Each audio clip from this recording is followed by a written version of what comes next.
Je vous salue, chers Congolais et Congolaises, du nord, du sud, de l'est, de l'ouest et c'est du centre. Je vous salue, vous mes très chers compatriotes, qui n'ont jamais vu les courants électriques. Vous qui n'ont jamais bu de l'eau potable.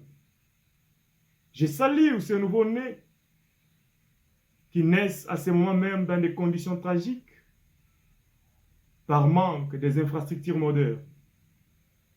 Et vous également, chère mère, héroïne, pour avoir accepté d'accoucher dans de telles conditions.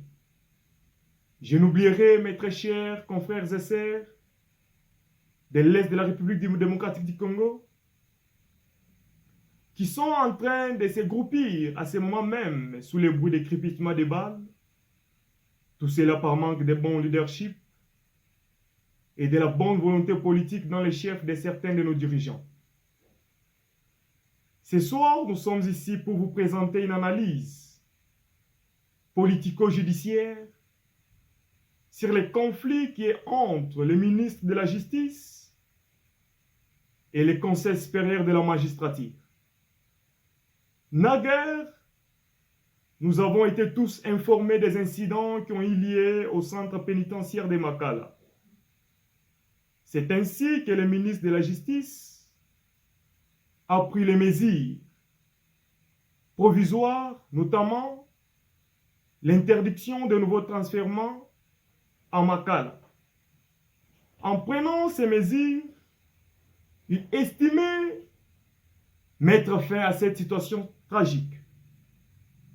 Mais malheureusement, il a dû faire face à une opposition farouche venant de la part des magistrats qui ont mis en avant la nécessité d'arrestation pour contraindre la montée de la criminalité.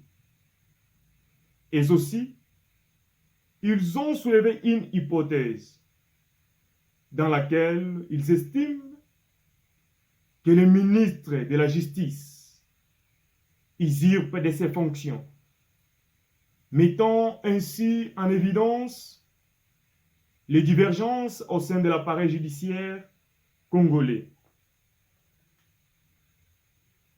C'est ainsi que nous avons préparé des problématiques que nous allons devoir répondre dans le cadre de cette analyse. Et la première de cette problématique, ou soit la première de ces problématiques, voudrais-je dire, j'y arrive, est celle de savoir, est-ce que l'indépendance du pouvoir judiciaire est-elle absolue, conformément à l'article 149 de la Constitution qui stipule à son alinéa premier que le pouvoir judiciaire est indépendant du pouvoir législatif et du pouvoir exécutif.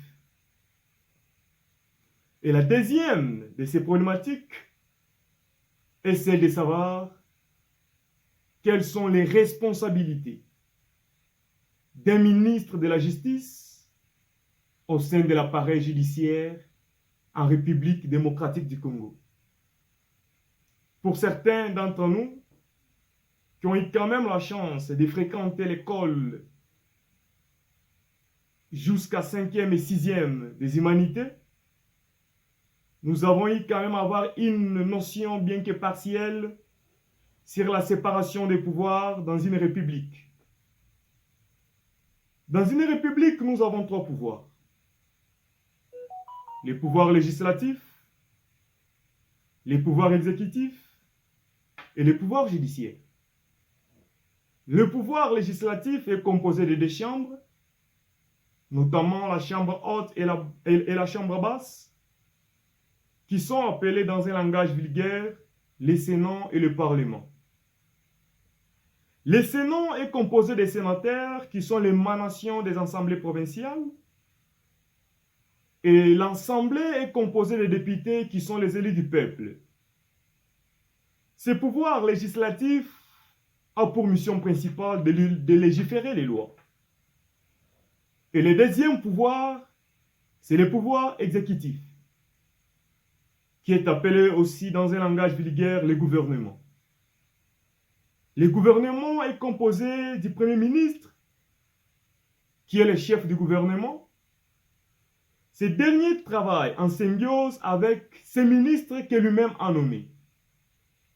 Le Premier ministre a pour mission principale de mettre en œuvre les politiques publiques édictées par le président de la République et les gouvernements. Le troisième pouvoir, c'est le pouvoir judiciaire, qui est composé des cours et tribunaux. Ce pouvoir a pour mission de maintenir de l'ordre dans une société. C'est ici que nous allons commencer notre analyse. C'est ici que nous allons répondre. Nous allons devoir répondre à nos deux problématiques que nous avons soulevées. Est-ce que ce troisième pouvoir, le pouvoir judiciaire, son indépendance est-elle absolue? La réponse est non. Bien que l'indépendance du pouvoir judiciaire soit un principe fondamental dans beaucoup de systèmes judiciaires, mais cette indépendance n'est pas absolue.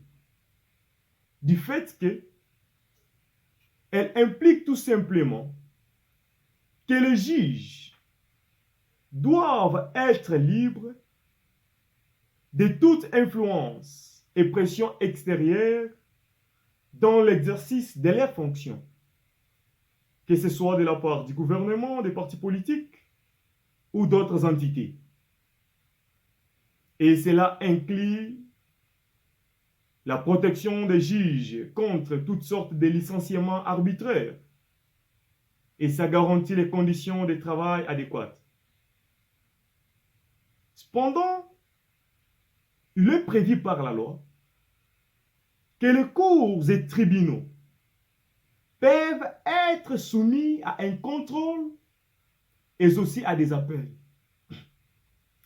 Ce qui est bien nécessaire pour garantir la justice. C'est par là que nous allons dire, si la loi prévoit que les cours et tribunaux soient soumis à un contrôle, cela veut dire que l'indépendance du pouvoir judiciaire n'est pas absolue. Ce pouvoir a des limites. Ou soit son indépendance a des limites. Parce que cette intervention, ou soit les contrôles auxquels les cours et tribunaux sont soumis, c'est tout simplement pour éviter les abus du pouvoir, les injustices et aussi la corruption. Sans plus tarder, nous allons passer à notre deuxième problématique, qui était de savoir quelles sont les responsabilités d'un ministre de la Justice au sein de l'appareil judiciaire en République démocratique du Congo. Chers compatriotes, nous devons savoir que les ministres de la Justice au sein de l'appareil judiciaire, ils jouent un rôle très crucial. Et nous n'allons pas nous mettre à développer toutes les responsabilités qu'il a, mais nous allons nous focaliser que sur deux seulement de ces responsabilités qui nous semblent être d'une importance trop capitale dans le cadre de cette analyse. Et la première de ces responsabilités, c'est la gestion du système judiciaire. Le ministre de la Justice et garde des Sceaux, il est le responsable de la bonne marche des institutions judiciaires. Et donc, il est celui qui veille à l'indépendance et à l'efficacité des cours et tribunaux. Il joue un rôle très capital, un rôle très capital. Il doit se rassurer que réellement les juges travaillent dans toute indépendance. Les juges font un bon travail. Parce que, vous savez, les juges sont des êtres humains.